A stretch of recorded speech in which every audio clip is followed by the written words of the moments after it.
Hey, well, welcome to Bethel Online and our Daily Hope devotionals. All this week, our daily devos are going to unpack last Sunday's teaching. We're doing this teaching on hot topics.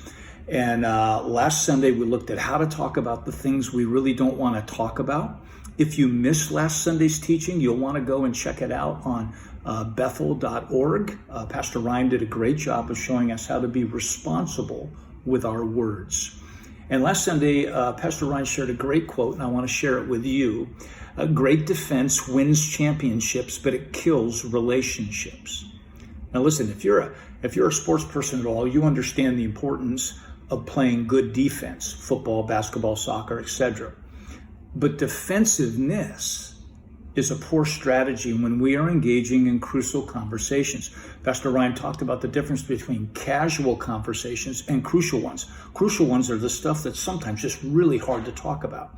Sometimes it's about a hurt in my life or an offense in my life, or it's just an emotional subject like racism, which we have just been discussing quite a bit. Now, obviously, it doesn't help the fact that we live in what I would call a culture of offense where people are easily offended over many things. I can remember some years ago, it used to be that you could laugh some stuff off. I mean, there's some stuff you shouldn't laugh off, but then there was other stuff, it just wasn't that big of a deal. And so people didn't take it very seriously, and well, that's changed. I've experienced this, maybe you've experienced it as well, for people that are sometimes very loud and very opinionated on social media, through email or what have you. And then when you respond to them, and I don't mean respond obnoxiously, but I just mean respond. Maybe ask another question, maybe bring a different viewpoint, and all of a sudden they unfriend you or they block you. Now, granted, there are some people that need to be unfriended and blocked. I totally get that. But sometimes people will do it simply because they are holding tightly to their offense. I'm reminded of Proverbs 18 and verse 21 of the New Living Translation. The tongue can bring death and life, and those who love to talk will reap its consequences. Well, probably a lot of us get that. I love the Message paraphrase of Proverbs 18:21. Words kill, words give life.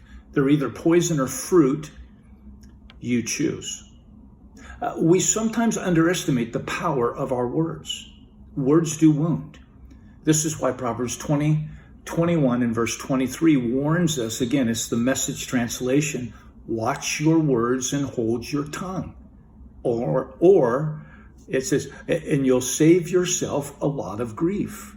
Watch your words and hold your tongue. You'll save yourself a lot of grief. Some things are offensive, to be sure. But what I do with that offense will either make me better or bitter. How do I benefit from an offense?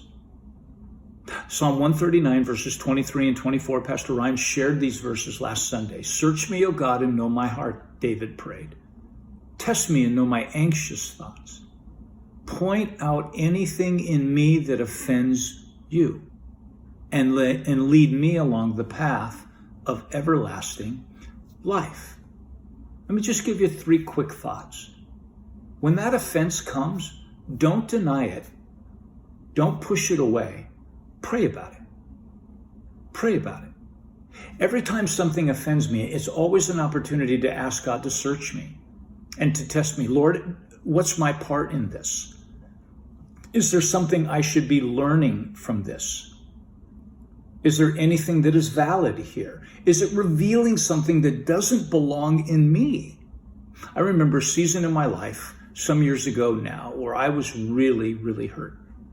And for a while, I just kind of justified that hurt and I kind of blamed that other person. But the more I prayed about what was going on inside of me, the more I learned that there was actually broken parts in me, that God actually used the offense to bring to the surface so that he could bring healing to me. And that leads to a second takeaway. Don't dismiss what you discover.